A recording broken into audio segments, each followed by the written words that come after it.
As the international community continues to implement security measures to curb the spread of COVID-19, parents are now forced to look at options for teaching and learning. The United Nations Education, Scientific and Cultural Organization, UNESCO, says that schools in 39 countries, including South Africa, have been closed, and this affects 420 million children and youth across the world. Now, to discuss remote learning and how this could be critical in the wake of this coronavirus outbreak, we're joined by Michelle Lissoos, who's a managing director at Think Ahead and iSchoolAfrica. Thanks so much for coming through this morning, Michelle. Thank you very much for having me this morning. And I think it is an unprecedented time for education, for business in the world and in South Africa. And we've seen iSchoolAfrica and Think Ahead works with schools across South Africa. And we work with putting technology into schools. And we've seen an unprecedented force for schools and for parents to relook the way they're teaching and learning as schools around the country are closing. So parents are concerned because, first off, this is an unprecedented situation, as you say. They don't necessarily know what to do. We're not just talking about content, we're just getting started. So what sort of advice do you have for parents in how to traverse this period, especially not knowing how long this is going to last? So it was interesting because there were two of your previous speakers on the show this morning. One was about the panic buying of toilet paper.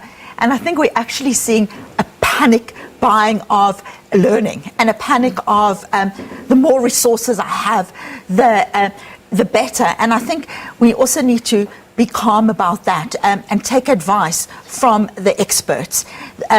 What I've seen among educating communities is the collaboration and the support of communities has been amazing. There are different groups that have been set up. So I think Ahead has set up a Facebook group called From Couch to Class, which is about supporting teachers. And there's been an amazing community set up on Twitter called #ZAEdu, which is helping teachers to bridge this gap. And so I think that's the first thing, about really picking something, being structured and being connected. And I think what makes a successful classroom at home is, one is creative teachers, one is empowered parents, and the other is access to content. And I think those three things we need to work on together. Now, the access to content is crucial, especially in an unequal society like ours, because we can talk about remote learning, but what does that actually mean for someone who's sitting in Lingana somewhere?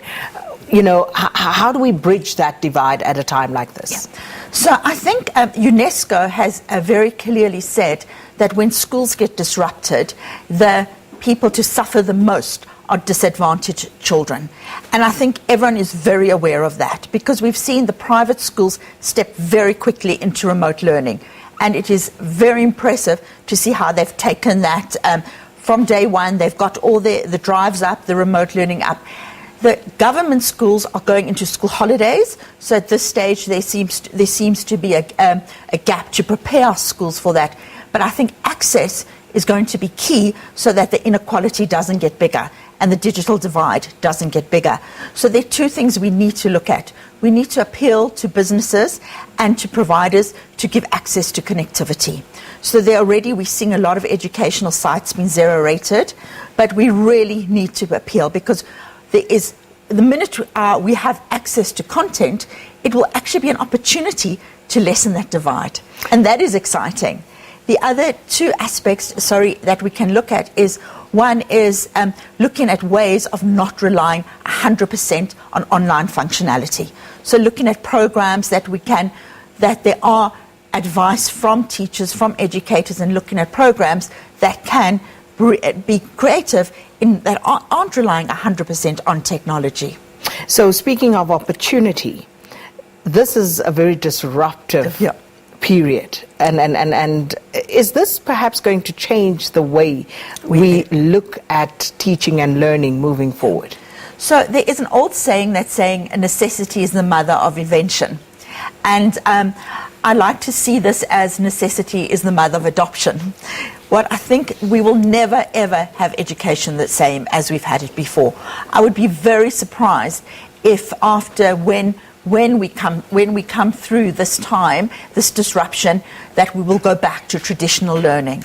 I think we will review what has made us stronger. We will review what has made us, what has been our challenges, and we will take that and reshape education. And I think there are a few things that we mustn't forget going through this, that as the CEO of the JCE said before, is the human is at the center of this. And the student is at the center of this. And human connections are still important. And that is also important. And another aspect is teaching our students about digital citizenship.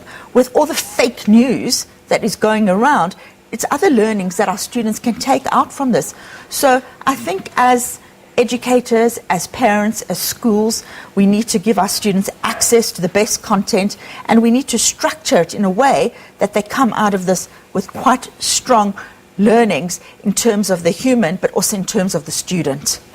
Michelle, what sort of options are there available, though, for disadvantaged families in terms of access at this point? So at this point, there are different zero-rated sites.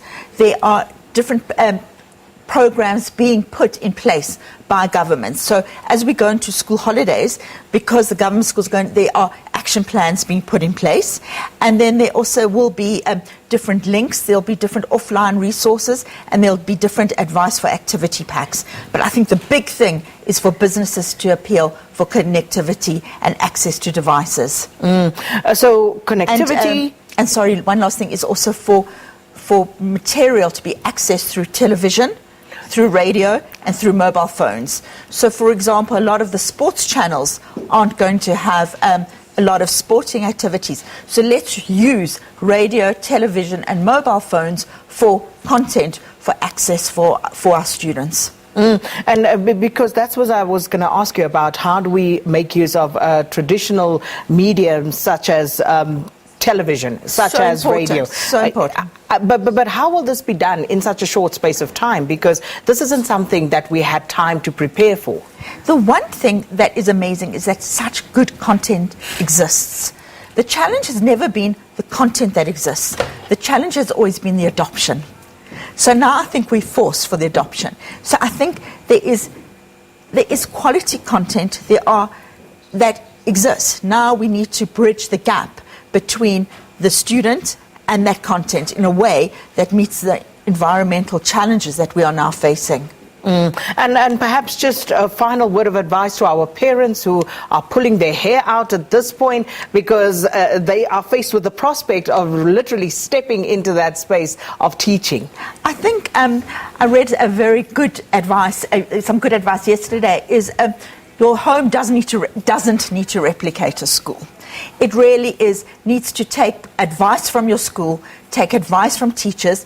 I'm amazed how teachers have really pulled together and really keep the day structured. Don't forget about play, don't forget about outdoors, and really build on the communities, because there's some amazing communities out there that can support you.